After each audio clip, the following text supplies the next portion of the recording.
Fin novembre 1941, dans les premiers jours de l'opération Crusader, le 30e corps britannique contourne les unités allemandes et italiennes et se dirige vers Tobrouk assiégé. Quelques jours après le début de l'offensive, la 4e brigade de la 7e division blindée tombe sur une avant-garde de la 21e Panzer Division en progression au sud-est de Tobrouk. Bonjour et bienvenue sur les routes de l'illusion. Aujourd'hui, nous allons simuler un combat entre les forces britanniques et allemandes pendant la campagne d'Afrique du Nord durant la Deuxième Guerre mondiale. Côté allemand, nous commencerons avec 2 sections d'infanterie, une section de mortier, une section de mitrailleuse et un groupe de commandement avec ses véhicules, une Kübelwagen et une SDKFZ 223 de commandement. Nous avons aussi 2 SDKFZ 222 et un peloton anti-char de 3 Panzerjäger 1.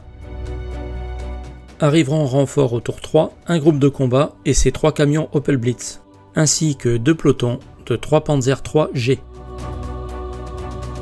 Côté britannique, nous avons 2 sections d'infanterie, un groupe de commandement, une mitrailleuse montée sur Universal Carrier, ainsi qu'un peloton de reconnaissance de 3 voitures blindées Daimler et un peloton de 4 chars Crusader 2.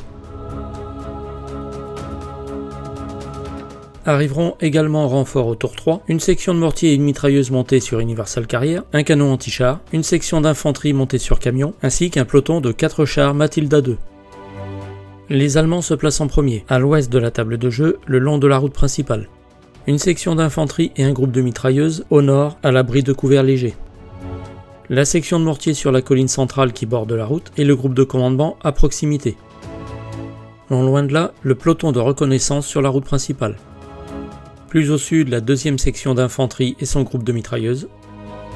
Et enfin, le peloton anti-char, abrité derrière un léger mouvement de terrain.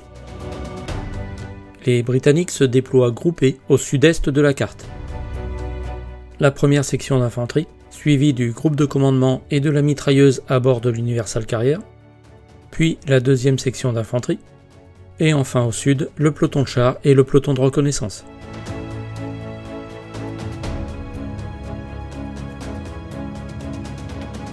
L'initiative étant aux Britanniques au premier tour, ils commencent par faire avancer ces Crusader 2, au sud de l'Oasis. Le reste des troupes progresse vers l'ouest, au nord de l'Oasis. Durant ce tour, les Allemands ne réagissent pas en dehors du groupe de commandement qui rejoint la section de mortier.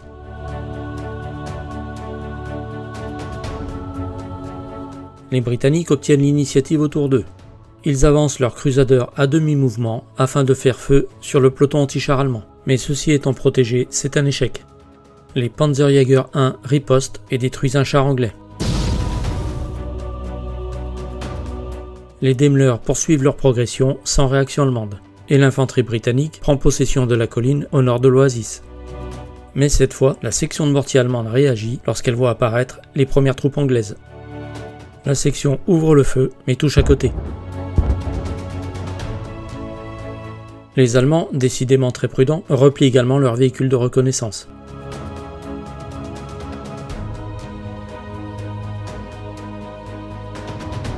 Ce tour-ci, les renforts vont entrer en jeu. Côté allemand, peu d'évolution, les troupes tiennent leur position.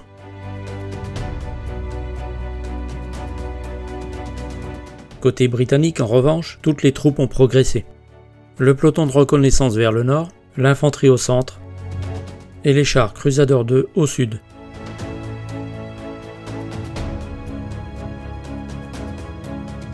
L'initiative est encore aux Anglais. Ils font rentrer leurs renforts qui progressent vers le centre de la table. C'est au tour des Allemands qui activent également leurs renforts qui arrivent au nord-ouest par la route principale. Les Britanniques font avancer à demi-mouvement les Crusader 2 qui ouvrent le feu. Ils parviennent à détruire un Panzerjäger 1. Les autres véhicules du peloton anti-char ripostent alors, mais cette fois ratent leur cible. L'infanterie britannique continue sa progression et descend de la colline. C'est au tour de la compagnie d'infanterie allemande qui fait feu avec sa section de mortier qui lui est rattachée. Le premier tir touche un groupe de combat, le deuxième tombe à côté. Le peloton de reconnaissance britannique tente un contournement en passant par la zone montagneuse.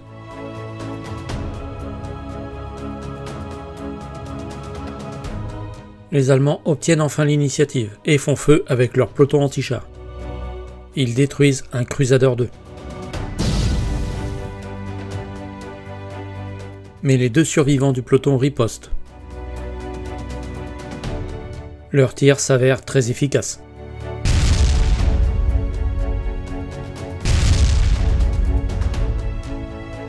Les Allemands font avancer l'un de leurs pelotons de Panzer III. Les Britanniques activent leur compagnie d'infanterie qui prend position dans la Palmeraie. Les Allemands avancent leur 2e peloton de Panzer III. C'est au tour des Anglais qui avancent leur peloton de Matilda II. Puis activation de la compagnie d'infanterie allemande qui ouvre le feu avec ses mortiers, qui touche à nouveau un groupe de combat.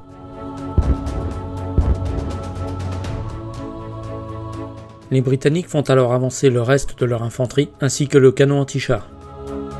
Les Allemands activent leur section d'infanterie de renfort et la débarquent au pied de la colline occupée par les mortiers. Quant aux Anglais, ils font avancer leur Daimler à demi-mouvement et ouvrent le feu sur les Panzer III. L'un d'eux est touché sur le flanc.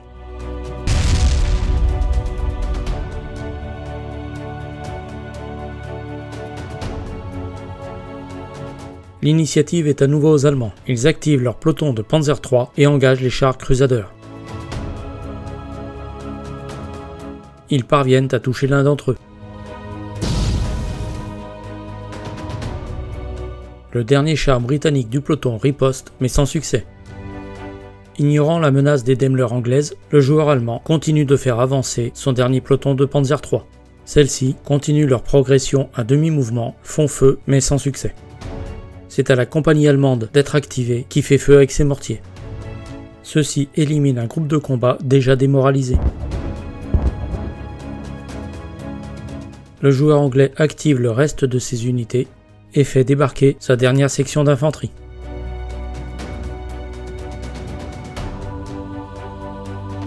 L'initiative repasse aux Britanniques. Leur dernier Crusader fait feu sur les Panzer III, mais c'est raté. L'un d'eux riposte alors sur le char isolé. Celui-ci est touché et détruit. C'est alors qu'un duel de chars s'engage sur la partie centrale de la carte, occasionnant des pertes de part et d'autre.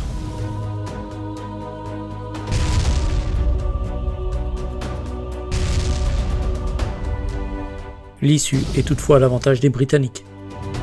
Les Anglais débarquent leurs armes d'appui, replient leur groupe de commandement qui en prend le contrôle et font progresser leur dernière section d'infanterie. Et ils mettent également en batterie leur canon anti-char. Les Daimler, ignorés par le joueur allemand, continuent d'avancer à demi-mouvement et font feu sur l'un des derniers Panzer III. Elles le touchent et le détruisent.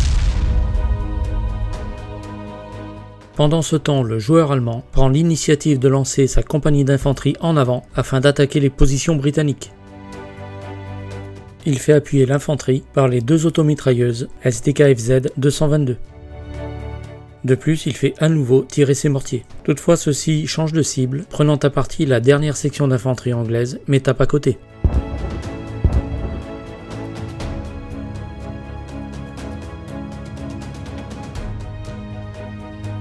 Le joueur allemand ayant l'initiative, celui-ci prend conscience du danger que représentent les Daimler. Il en détruit une avec son dernier Panzer III. Les 2 autres Daimler se déploient, font feu sur le char ennemi mais le ratent. L'infanterie allemande, quant à elle, poursuit sa progression. Toujours avec l'appui des mortiers qui ouvrent le feu sur l'ennemi. Ils visent la Palmeraie et touchent un groupe de combat.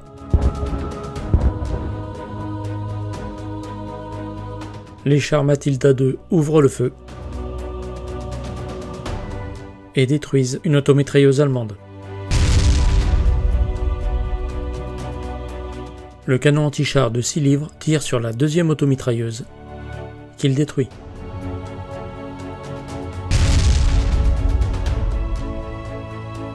Les mortiers britanniques, enfin en position, ouvrent le feu sur les Allemands. Ils détruisent un groupe de combat. C'est alors qu'une intense fusillade éclate entre les Anglais et une partie des troupes allemandes, occasionnant des pertes sensibles chez les Allemands.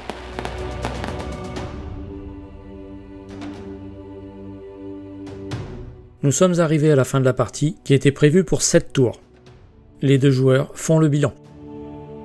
Les Britanniques tiennent solidement la palmeraie avec leur infanterie, possèdent encore 2 Matilda II et un canon anti-char, ainsi que 2 voitures blindées Daimler. Quant au joueur allemand, il ne lui reste que sa compagnie d'infanterie à découvert, avec ses mortiers, et 15 seuls chars Panzer III. La victoire revient donc aux joueurs anglais. Voilà, ce rapport de bataille est terminé, j'espère que celui-ci vous a plu. N'hésitez pas à me le dire dans les commentaires, à vous abonner et à nous soutenir si vous le pouvez. Et je vous dis à très bientôt sur les routes de l'illusion.